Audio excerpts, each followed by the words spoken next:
To say that Leenzee Games Wuchang Fallen Feathers is releasing under no small amount of hype would be an understatement.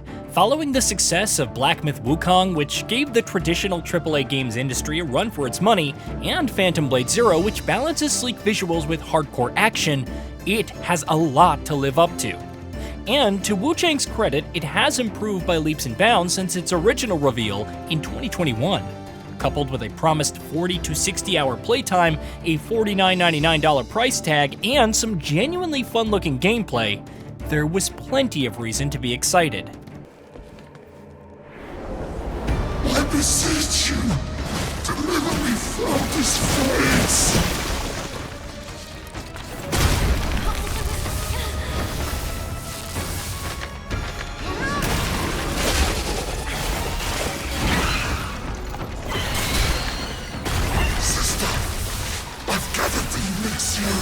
Of course, if you take a look at Steam, the user reviews will tell a different story.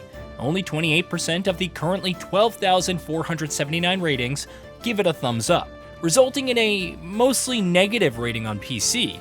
It's worth noting that much of this is due to performance issues and optimization. Leenzee has addressed the same, noting that it's confident in the game's performance within our recommended spec, but it's working on optimization and should release a patch as soon as we can. And while it's justified to bring attention to Wuchang's performance troubles, it's also a shame because it really does deliver on its combat promises. Not only that, but it improves in so many areas that other Souls-like titles fail to even consider. The first is in its general approach to build crafting. Compared to Dark Souls 3 or even Elden Ring, the 25 or so unique weapons across 5 categories and 40 spells may feel underwhelming by comparison. And while they scale with certain stats like other Souls-likes, there are no restrictions when it comes to deciding your build. If you want to rock a melee-only approach, spells only, or some hybrid playstyle, go ahead. But you'll quickly discover that some are better suited to your build than others. One-handed swords are ideal for spellcasting, especially if you get something like the Astral Blade, which can passively regenerate Skyborn Might, the resource used for weapon skills and spells. However, long swords, like Flamebringer, are better for those who want to deal damage and build up status effects, while having defensive options like Sword Counter. Even within the same category, each weapon feels unique to use thanks to its varied skills, and how it develops via weapon discipline. And thankfully, it's only the start of Wuchang's combat loop because you also have Swift Draw. You can equip 2 weapons and switch between them at any time, which isn't all that unique in the genre, but Swift Draw adds a unique layer of depth. Upon use, the switched weapon unleashes its skill, and the combo keeps going. Since Skyborn Might regenerates on perfect dodges, you can have occasions where you're weaving in and out of enemy attacks to build it up, then comboing and activating Swift Draw to pile on the damage. Even better if you counter an attack with a longsword and then switch to dual blades to slash through an enemy multiple times on Swift Draw, then swap back for more defense. Alongside skills that increase damage resistance and the damage dealt by Swift Draw, there's suddenly a whole range of potential deadly combos to unleash on enemies. It encourages playing around with all the different weapons and finding the right combination, or even one that's unbelievably broken. Of course, if this were any other Souls-like, of which From Software's titles are no exception, your first thought would be trepidation.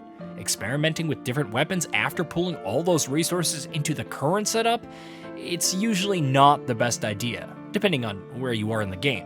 Elden Ring is good about offering a plethora of materials and making respecs relatively easier, but it's still a big hassle to suddenly change your entire build. Wuchang Fallen Feathers easily solves this in 2 ways. First, respecking is completely free. You can completely reset everything unlocked in the skill tree and choose a completely different route without any charge. Second, it introduces weapon masteries. Unlike other Souls-like where you need to invest materials to upgrade a weapon and make it viable, weapon mastery requires investing skill points.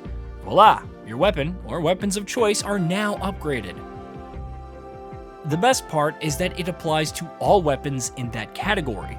Pour enough points into Longsword Mastery to raise your weapon to plus 10, and all longswords are suddenly plus 10.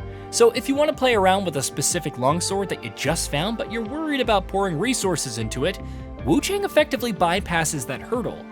Furthermore, it encourages speccing into other weapon masteries so you can figure them out into your build with minimum fuss. Read online about a particularly broken weapon combo, and your spear/great axe setup isn't cutting it, literally and figuratively, Wuchang has you covered. All this would be enough, but Leenzee adds another interesting dimension to its Souls-like formula with the madness mechanic. Dying in these types of games usually results in the loss of all your unspent currency, but in Wuchang, you only lose a portion, which can be retrieved from the spot where you died. However, your madness grows and keeps growing as you slay more humans, increasing the damage dealt. It also increases your damage received, and the amount of currency lost also goes up. When you're over 90% madness, an inner demon can spawn after you die, and failing to defeat it results in losing all of your currency. But emerge victorious, and your madness resets. And if you don't want it to reset, that's also fine, because many of the skills provide benefits at a higher madness tier, from increased damage resistance and attack interruption on swift draw to recovering a small amount of health. On the one hand, it's perfect for receiving an advantage after all those deaths to a boss, especially if you know their moveset, but you're just lacking in the damage department. However, it's not for free, and one mistake could spell the end if you're not careful, even if there are other ways to provide more room for error. For a game that focuses on aggression, whether you're squaring up to deflect or dodge attacks, it's a great mechanic and offers an extensive amount of depth to keep things interesting. Of course, if the madness mechanic is too harsh, plenty of options are available to reduce it. There are other areas where Wuchang Fallen Feathers makes an impact, whether it's the art direction and music or the emphasis on exploration, which yields some solid rewards. Granted, it's not taking too many risks when it comes to the Souls-like loop of defeating a boss, running through a location and wiping out enemies, leveling up, and fighting the next boss, but it does a lot to make the formula feel fresh. Despite its various problems on PC, Wuchang has crossed 131,000 peak concurrent Steam players at this time of writing. Not bad for a title that's also available on Game Pass, and it offers some hope that more will appreciate everything unique it has to offer after its optimization has been sorted out. In the meantime, if you're on the fence and thinking about something akin to Dark Souls or Black Myth Wukong, but wouldn't mind something in between, Wuchang Fallen Feathers is worth looking into. Hey, did you know that we at Gaming Bolt upload new videos every day? Stick around, drop a like, subscribe, and hit that bell. And let us know what kind of content you'd like to see in the future with a comment below.